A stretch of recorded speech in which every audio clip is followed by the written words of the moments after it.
Hey everyone, Snowflarky here with another episode of Yu-Gi-Oh! Close Call. This is a series in which I take some duels, save the replays, and commentate over them after the game to kind of go over some of the plays that are made, usually in games that are a bit of a closer one, or, just things that had made me have to play outside the usual bread and butter lines here. So this is my Barrier Statue deck against a Lair of Darkness deck, which, a deck like this can kind of be a problematic matchup. So let's get into it, see how it plays out. Here we go. So starting off, my hand's looking pretty good. 4 traps and a pot of extravagance. I really need to get to a barrier statue, otherwise this kind of hand is not so good. So extravagance goes off. No ash blossom. This does get us pot of duality and barrier statue. Barrier statue is nice to have. Pot of duality, of course. We're just gonna go see what the next 3 cards are and pick the next best one. 2 cards of demise and fossil dyna. Well, we already have barrier statues, so we're just gonna get card of demise, get a refill going on a follow-up turn. We're gonna play our barrier statue set 4. Pretty good turn, if I say so myself. Of course, this is where things get worried here when I see my opponent set 4 and summon good old Loris, Lady of Lament. Lair of Darkness. No, this isn't good. They're going to tribute my monsters, easily get rid of my barrier statues. Tributing will, not let my Phantom Knight cards protect them. So, very bad matchup. I see Lair of Darkness hit, and I see that the field is already committed. Why I would not do this before you play Lair of Darkness, because now that I see that you have 4 cards committed, I can safely solemn Lair of Darkness, and I know Lair of Darkness will not be online. They're going to attack with Loris, and I'm going to burn my Blazing Mirror Force here. I could beat it by using the Phantom Knight Sword, but as soon as this card gets strong, it's not going to be so, nobody's going to really be attacking into it, so it's good to get my Blazing out quick and get a little extra life point damage in. So they're going to pass the turn. Now, of course, turn goes back to me. 4 cards is very scary. There could be some nasty back row in there. I'm going to set my card of demise, and I'm going to play Mage Power.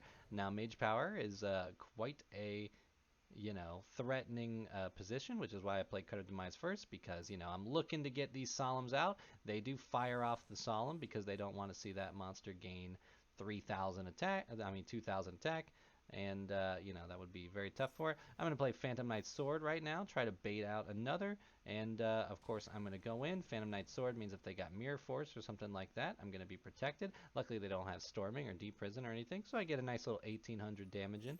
I'm then going to be able to activate Card of Demise, which is going to give me 3 more cards. Unfortunately, all cards that are not great, I can put Mage Power on Barrier Statue to make it good, and I can set 2 more cards in the hopes of bluffing, but not what I was looking for. I was looking for more Solemns, more Dark Bribes, just things to follow up and attack with.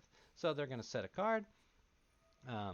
Another play that is very important when you're playing this deck is if my back row is full and my top deck is Pot of Extravagance, you need to make sure that your chain is on, so I can play Phantom Knight's Wing during the standby phase, get it off the field so that I can play my Pot of Extravagance at the start of main phase 1. So now I can play Pot of Extravagance right off the rip, gets me another Solemn Judgment, which is what I want to see. I'm going to attack into the monster, seeing that the traps they didn't flip last turn. It is an Ash Blossom, which is always nice to see. The Ash Blossom too late. Now, on their turn here, they are going to be playing Infinite Impermanence, which I'm going to Solemn Judgment because I don't want them to be able to start special summoning. They are going to Solemn Judgment that, which, this is all the stuff out. Now they're going to play their Labyrinth card, Welcome Labyrinth, which of course will special summon Ariane. Ariane, of course, is going to, send the trap to the grave, special summon Lilith here. Lilith here will be the tributing of Ariane to grab a trap card. They're looking for one of their Dogmatica punishments to be able to pop my monster and then a back row. Of course, they have to send a big monster if they want to pop Barrier Statue of the Torrent. But I am going to play Barrier Statue, the fire one here, just to get another body on board and give it with Mage Power. Now this, of course, will force out Dogmatica Punishment. They're going to send Natis, and they're going to try to use Natis to pop my card. But I have Phantom Knight Sword, which I'm feeling pretty safe, and I have Card of Demise for the reload, so I'm just good to get all these cards out of here.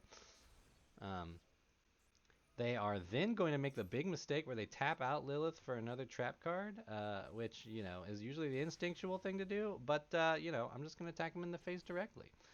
And so that's it for the game. Definitely a tough matchup. Things that can remove monsters without destroying them and aren't just like super special summon combo decks that play a lot of back row. That's the kind of thing you don't want to see as barrier statues. But we managed to pull it off here thanks to some misplays on their part and, you know, going through it pretty well on our part. So definitely happy about how that duel played out. Let me know what you think. Love to talk more about it. Catch you all in the next one.